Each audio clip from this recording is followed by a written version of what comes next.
Indescribably grand is one of many terms used to describe the World's Fair that St. Louis held in 1904. This was an event where fair organizers pulled out all the stops to make this the greatest World's Fair at the time. There were a dozen large exhibit palaces that displayed the latest products and technology. There were concessions that took fairgoers to another country, and leaders from all over the world would visit the fairgrounds as honored guests. Millions of people from all over the world would visit St. Louis, and a world-class education could be obtained for the admission price of 50 cents.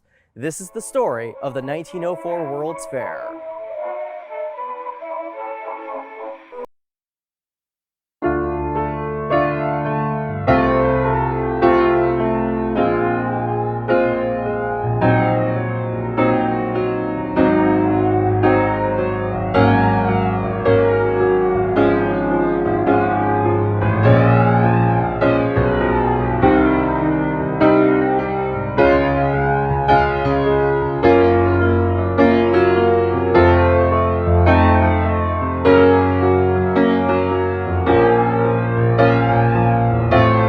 What is a World's Fair?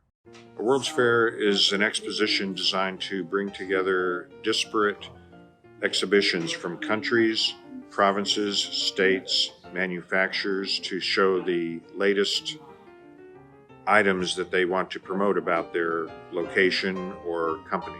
The first official World's Fair was London's Great Exhibition in 1851, held inside the Crystal Palace. Over 50 nations participated and over 6 million people visited the fairgrounds. From 1851 to 1904, 14 world expositions would be held. In that over 50 years, they evolved from being kind of an agriculture, state fair type exhibition to becoming more worldly with more countries and states and manufacturing processes and companies that showed their newest inventions, because it was the Industrial Revolution and things were just coming along every few years that would amaze people. Now, it's customary for a World's Fair to celebrate something significant. For example, the United States would be a perfect place to celebrate the 400th anniversary of Christopher Columbus's expedition. So when Chicago hosted the Columbian Exposition in 1893, it was the most extravagant World's Fair at the time. As a result, former St. Louis Mayor David Rowland Francis was determined to produce a bigger and better World's Fair in St. Louis to commemorate the Louisiana Purchase. Well, David R. Francis had been mayor of St. Louis and then the youngest governor of Missouri, and he tried to get the 1892-93 fair for St. Louis but failed. So after serving as President McKinley's Secretary of the Interior for a few years, he came back to St. Louis and his businesses and began efforts to have a World's Fair in St. Louis in 1903 to celebrate the Louisiana Purchase. To quickly summarize the Louisiana Purchase, the United States purchased the Louisiana Territory in 1803 from Napoleon. This doubled the size of the United States, giving the new nation land from New Orleans to Montana. St. Louis was one of the most important cities in the Louisiana Territory. David Francis and the Louisiana Purchase Exposition Company wanted to celebrate how far society had developed since 1803. They brought the idea to Congress, and they agreed to loan $5 million for the fair, if the Missouri government and people of St. Louis would contribute another $10 million. That's a total of $15 million, which is over $100 million adjusted for inflation. The people of St. Louis were more than willing to contribute, so after the money was raised, a World's Fair would be coming to St. Louis in 1903. Initiating a World's Fair to St. Louis was the easy part, but now those in charge needed to prepare and build everything in only a few years. The first order of business was to decide where to place the fair. Believe it or not, Forest Park was only one of the locations considered. Other suggestions were Cronollet Park and O'Fallon Park. Here are a few reasons why Forest Park wasn't the only choice. Forest Park was half developed and on the edge of St. Louis with transportation to Forest Park already. Other places were a little bit more suburban, or they didn't have the water features that the fair organizers really wanted to have. Kind of to emulate Chicago being on Lake Michigan, they wanted water features to have boats and fountains and stuff like that. That was a very Victorian idea. Also, the eastern half of Forest Park was already developed as a pleasure spot for residents and a tourist spot for visitors. If the fair was held at Forest Park, then that would be one less place for millions of fairgoers to visit. However, that's exactly why others wanted the fair to be in Forest Park. It was already one of the most beautiful places in the city, so why not give the park the honor of hosting one of the most historical events in St. Louis history? Therefore, the city of St. Louis loaned the western half of the park for the fair. Some of the conditions required the restoration of the park, the removal of fair structures, and the construction of a permanent building that would become the St. Louis Art Museum. Now that the location was picked, it was time to turn the western half of Forest Park into the fairgrounds.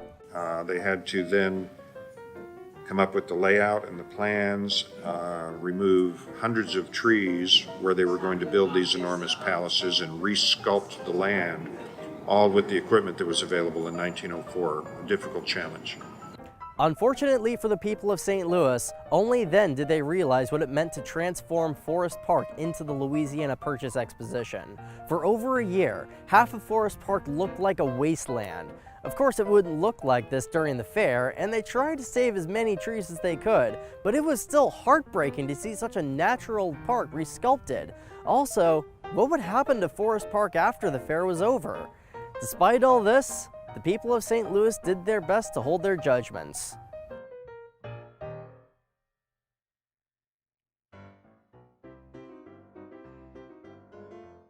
So what needed to be done between groundbreaking and the opening of the fair? First, they needed to make sure there was enough land for the exposition. They started with the western half of Forest Park, from modern-day de Bolivar to Skinker Boulevard, but if they wanted the fair to be as grand as promised, then they had to expand. Thankfully, Washington University was willing to lease its entire new and not yet occupied campus, 109 acres of land.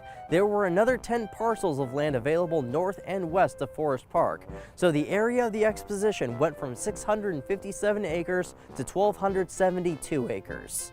On top of developing over 1,270 acres of land, 12 large exhibit palaces needed to be built. These were the grand centerpieces for the exposition, nicknamed the Ivory City. Based on the pictures, they were fantastic pieces of architecture.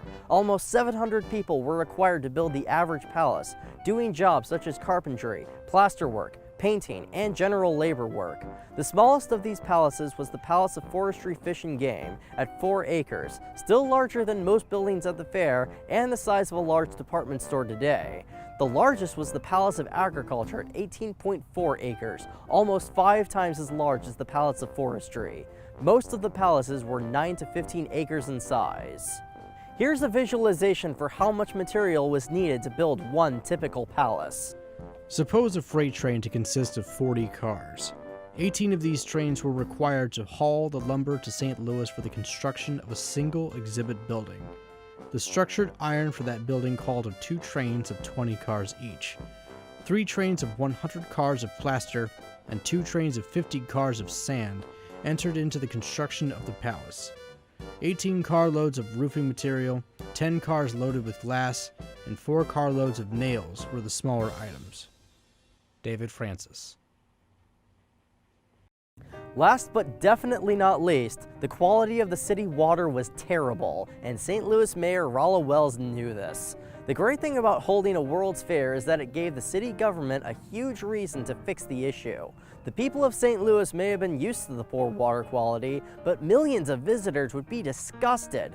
Also, David Francis had nightmares that if brown water filled the Grand Basin, a primary focal point of the exposition, that the fountains and waterfalls would spray dirty water onto various statues. He pressured Mayor Wells on a daily basis to fix the water problem. It wasn't until March of 1904, less than 2 months before the fair opened, when John Wixford and the St. Louis Water Department discovered that mixing iron and milk of lime would be the solution that they were looking for to produce clear, clean water.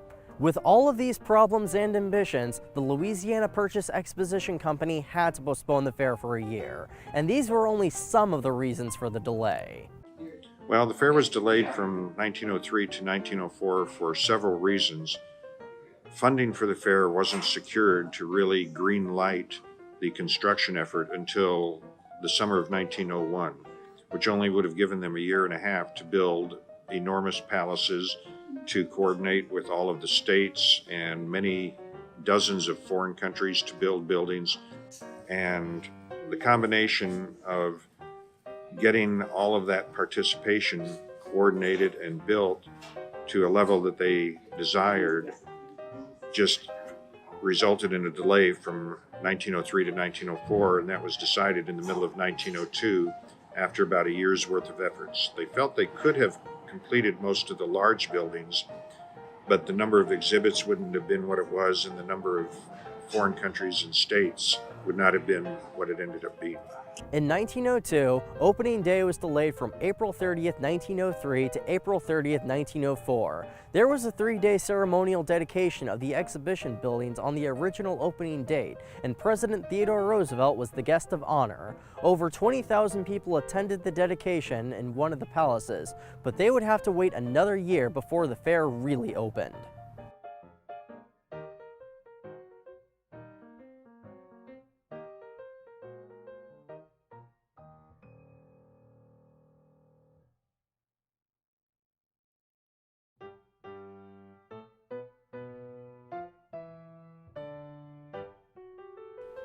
Open ye gates, swing wide ye portals.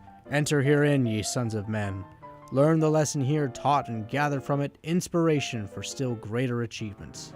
Is what David Francis proclaimed when the Louisiana Purchase Exposition opened on April 30th, 1904. Over 200,000 people attended opening day, and for the first time, the general public would experience what they could see and do at the fair. Besides the 12 palaces, over 50 nations participated with exhibits, and 21 of those nations built pavilions on the fairgrounds. As for the United States, 42 states and territories were represented through pavilions and exhibits. Multiple concessions let you see the world without leaving St. Louis, and no 2 days of the fair were the same. Exposition organizers designated specific days to celebrate the different nations, United States and territories, and industries that took part in the fair. It would take at least a week to see everything at the fair. The marketing around the world was immeasurable. Well, given the extra time of the delay to 1904, they took advantage of every possible media that they could. They had artwork done and distributed to various cities and countries across the United States and even into Europe. They had pamphlets, they had coordination with the railroads in order to get them to promote it on their trains and offer special excursion prices to the World's Fair. Companies participating would promote that they're going to be at the fair, come and see us. Newspapers published advance notices about things as they were being coordinated and built, and pamphlets and books about the fair were published probably as much as a year in advance. The purpose of the fair was to educate fairgoers on how much the world had developed since the Louisiana Purchase, and the best place to see the latest products and technologies would be inside the 12 palaces. These were the most beautiful and iconic buildings found at the fair. The cost of these buildings was almost $6.5 million and covered 135 square acres of the fairgrounds.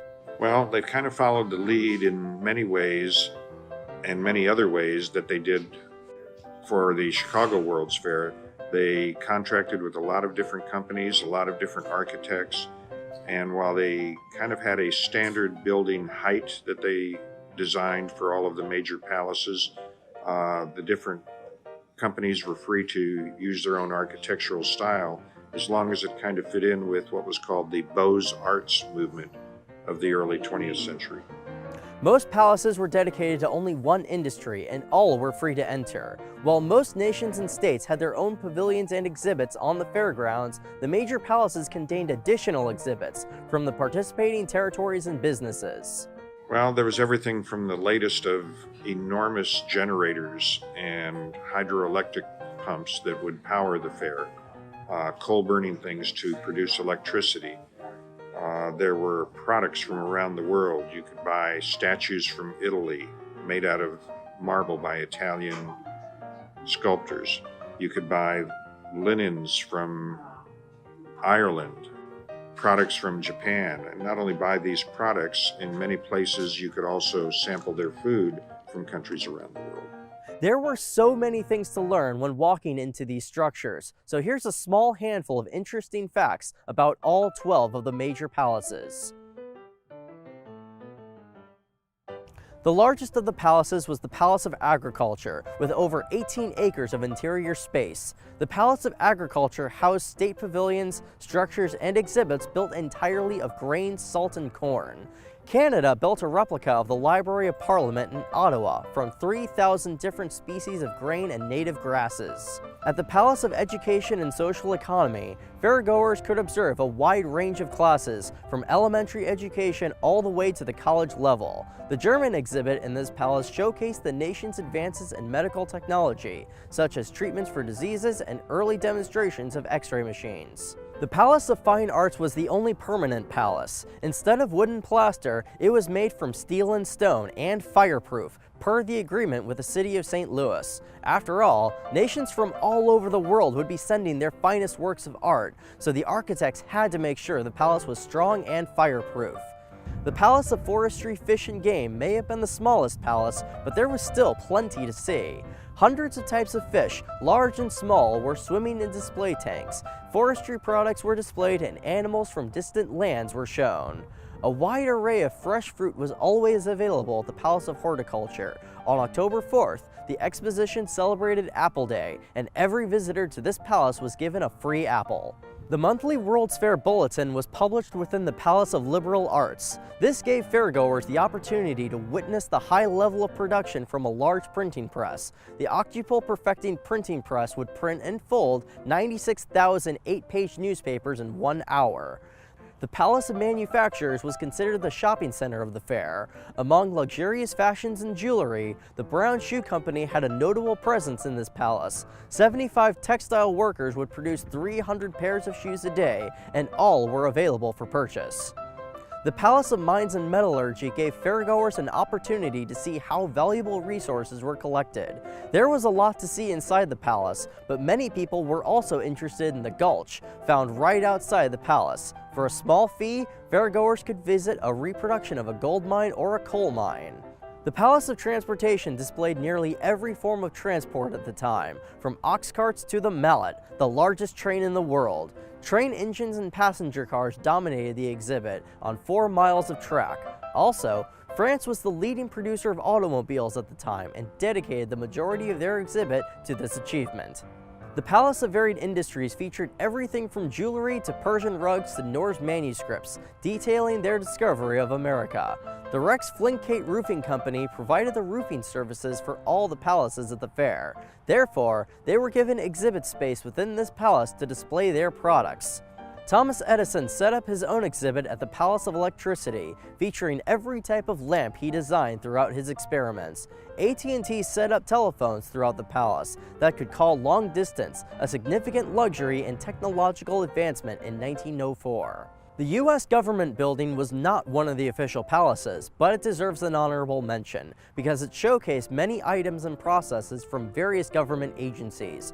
For example, there was an operating post office, the Smithsonian exhibited a wide array of dinosaur bones, and many rare books and manuscripts could be found in the Library of Congress.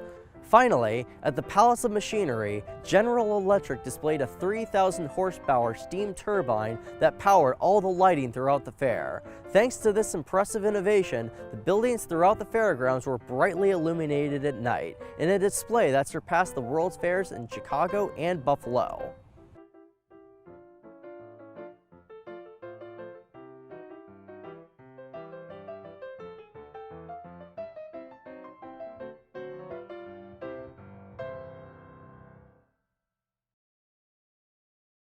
Aside from buying souvenirs and visiting the special exhibits, the palaces were free to visit. However, there was an area of the fairgrounds called the Pike that housed about 50 concessions. Attending these concessions cost between 10 to 50 cents. For many fairgoers, it wasn't worth it to visit the Pike when so many exhibits were available for free. With so much respectable family amusement, all free, and so much of an education likewise to be obtained without charge, the crowd is slow and cautious about entering the pay shows on the Pike. Stroll up that road and you will find it a moving sea of faces, enjoying each other, enjoying the brilliant lights, and enjoying the free sample shows by the entrances. Regardless, the concessions on the pike made over $53 million, and only 3 concessions lost money during the fair. So what could you see on the pike? It seems that most of the fair concessions fall into 4 general themes: foreign lands, museums, performances, and rides. The foreign lands concessions gave fairgoers the opportunity to visit different countries of the world without leaving St. Louis. You could start the day at the Chinese Village, visit Ireland, Paris, or Cairo, and then you could go back in time and visit Old St. Louis, showing off the city when it was founded in 1764. This would be considered the most efficient way someone could see the world at the time. People were not able to travel in 1904 the way we travel, or it can be accomplished today with modern train or even airplane flight. Trains were the way to get around, and it would take you 2 or 3 days to get to the East Coast from St. Louis. So the glamour of seeing people and structures and food from distant lands in Africa or South America, Europe, Japan, China was a definite reason to come to the World's Fair and experience these different cultures for the first time. 2 notable concessions in this category were Tyrolean Alps and Jerusalem. The Tyrolean Alps was one of the most expensive single exhibits at the fair, costing $750,000. This exhibit was a recreation of a Tyrolean village, a restaurant, a theater, shops, and a tram ride where the birthplace of Mozart was recreated. But the main attraction to fairgoers was the recreation of the Alps. Based on the pictures, they looked like real mountains. In fact, one patron was so disappointed that he spent so much time and money going to see the real Alps when he could have seen this concession for only 25 cents. There was even a ride that let fairgoers through the mountains. As for Jerusalem, this exhibit wasn't on the main pike, but it was an authentic recreation of Jerusalem's streets. The concession covered 11 acres and consisted of 22 streets and 300 buildings. Some of the notable places to visit were the Church of the Holy Sepulchre, the Garden of Gethsemane, and the manger where Jesus was born. There were 5 dedicated museums on the pike, and these were some of the least popular exhibits at the fair. After all, there were many more exhibits in the palaces just outside the pike that were free to the public. One popular museum was the Battle Abbey, which displayed war memorabilia and cycloramas of famous American battles. But the most successful museum was the Palais de Costume, a wax museum displaying fashion and hairstyles from ancient Roman times to the latest fashions from Paris. Over 30 rooms displayed $100,000 worth in clothing. As for the performances, this is a broad definition since there are many different things to see. It's also worth mentioning that Tyrolean Alps, Jerusalem, and other foreign land concessions offer performances for an additional fee. Still, these weren't your typical vaudeville performances. The most extravagant performance was the Boer War concession. This was a battle recreation where many of the performers were real soldiers who fought in the Boer War just a few years before 1904. 3 battles were reenacted for the audience. Hal's Firefighters was a 50-minute show that displayed real fighter fighters in action, rescuing people from burning buildings and showing what it's like to put out a fire. The fire was a combination of lights, steam, stained glass, celluloid, silk, and mechanical applications. In terms of percentages, this was one of the most profitable exhibits on the pike.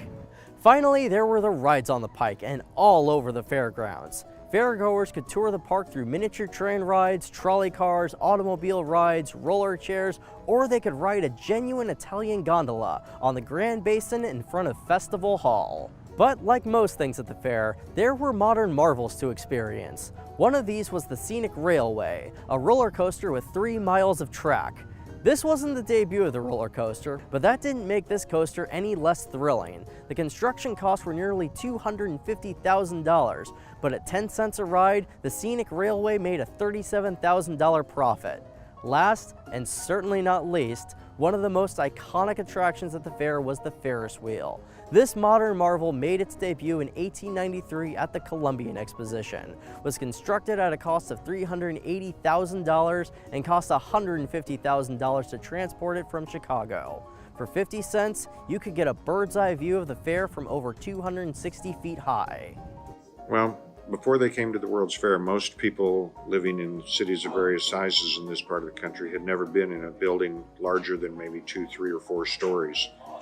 Structural steel coming into use in the, quote, skyscrapers of the time were only being built in the bigger cities back east, in Chicago and St. Louis had just built a building that was 9 stories tall.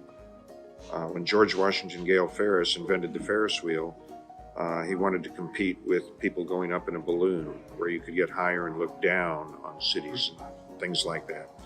He built the Ferris wheel 264 feet high so that people could be taken up in cars that could hold up to 50 or 60 people to a height that they had never seen before and look down at the World's Fair laid out around them. The Ferris wheel had 36 cars that could hold 60 people each. Not only was this one of the most popular rides, but cars could be rented at an hourly rate. Over 50 marriages were celebrated on the Ferris wheel, most in a specially decorated car.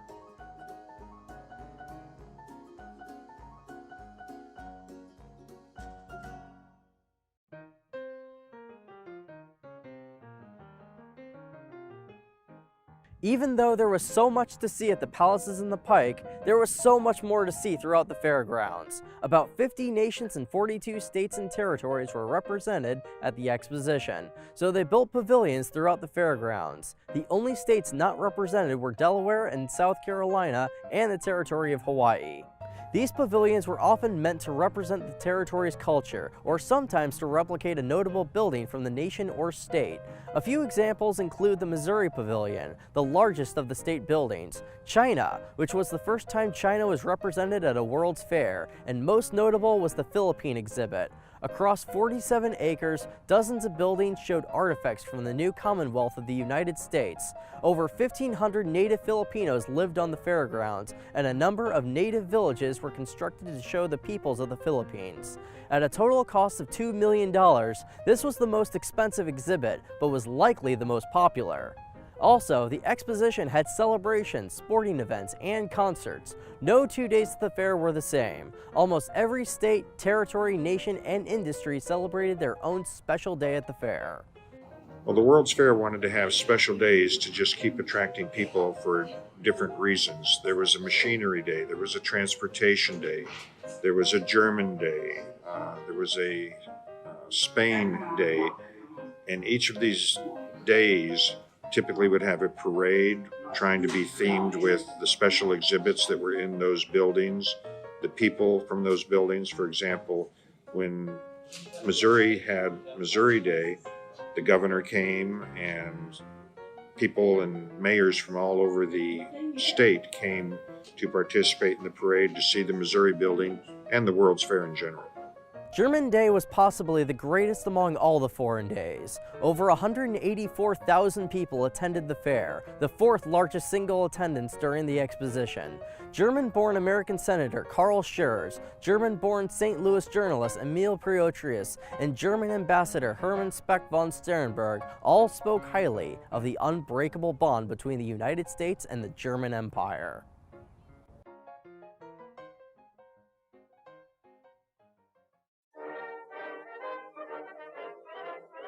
One more story worth mentioning happened towards the end of the fair, when a not-so-typical American was finally able to attend the fair. This man was the re-elected President Theodore Roosevelt. He came to St. Louis during the dedication of the exposition buildings in 1903, but between his re-election campaign and his busy schedule, he thought he would not be able to attend. Exposition President David Francis insisted he come to the fair and asked Navy Secretary Paul Morton and Exposition Treasurer William Thompson to help persuade Roosevelt. President Roosevelt attended the fair with his family on November 26th, and the fair celebrated President's Day. The presidential party toured the Palace of Liberal Arts. They toured more than half of the foreign pavilions. They spent hours at the Philippine exhibit, and they attended a grand banquet at the Tyrolean Alps. He left St. Louis at midnight, and when a newspaper correspondent asked him about his visit, he answered, "Why, my boy, I've had the time of my life."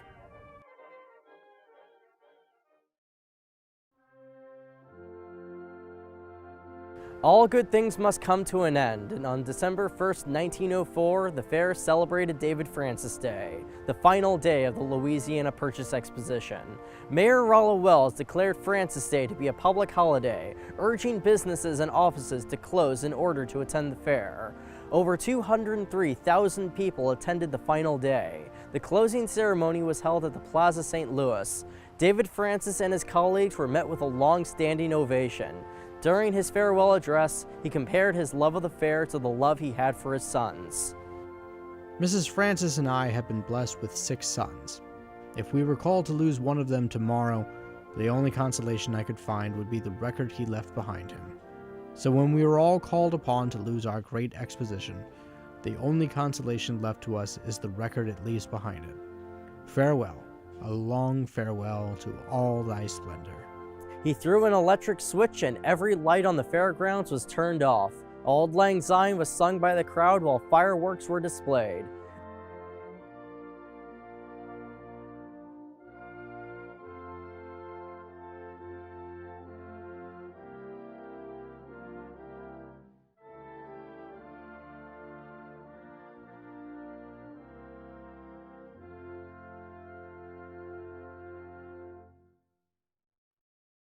After trying to bring a World's Fair to St. Louis for over 10 years, it was all over. Over the past 7 months, 19 million people had attended the fair.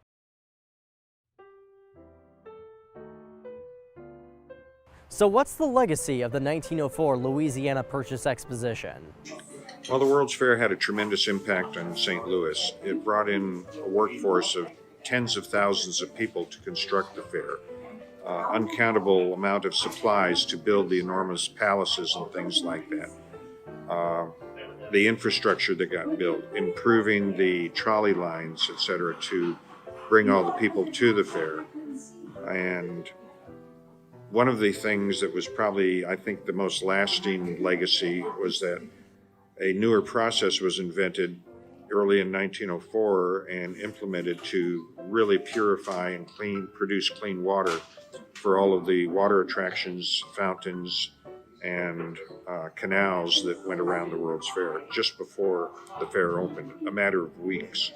And that is probably one of the biggest legacies, was this new process that was implemented in many cities across the country. As for the World Expositions, they're still held to this day. Chicago hosted another fair in 1933, New York City hosted one of the most notable expositions in 1939, and Dubai will host a World's Fair in 2020. All the World Expositions held since 1851 are significant for a variety of reasons, but one aspect that sets St. Louis apart from most is its size. At 1,272 acres, it was the largest World's Fair at the time, by far. The first fair to come close was New York in 1939, but a larger fair wasn't held until Shanghai until 2010. So why didn't St. Louis host another World's Exposition? Well, the cost of putting on a World's Fair just got bigger and bigger, and after the Victorian era essentially ended in around 1915 with some World's Fairs, both here and overseas, after World War I, the world kind of contracted a little bit and transportation got better. World's Fairs just did not become quite as important. There were many World's Fairs still held. New York had one in 1939, Chicago one in 1933, but the cost to put these on was just becoming higher and higher, just like the costs of hosting an Olympic Games was getting much larger, to build all the stadiums, to build all the buildings, and it became an expense that St. Louis just was never willing to step up to doing again. Regardless, this was a fair for the history books. David Francis wanted to host the greatest exposition at the time, and he succeeded. Millions of people visited the city at its height and were not disappointed. To this day, the legacy of the fair is present through the St. Louis Art Museum, the Missouri History Museum, the Jefferson Memorial, the World's Fair Pavilion, and the beauty still present in Forest Park and the Grand Basin. The fair truly was indescribably grand.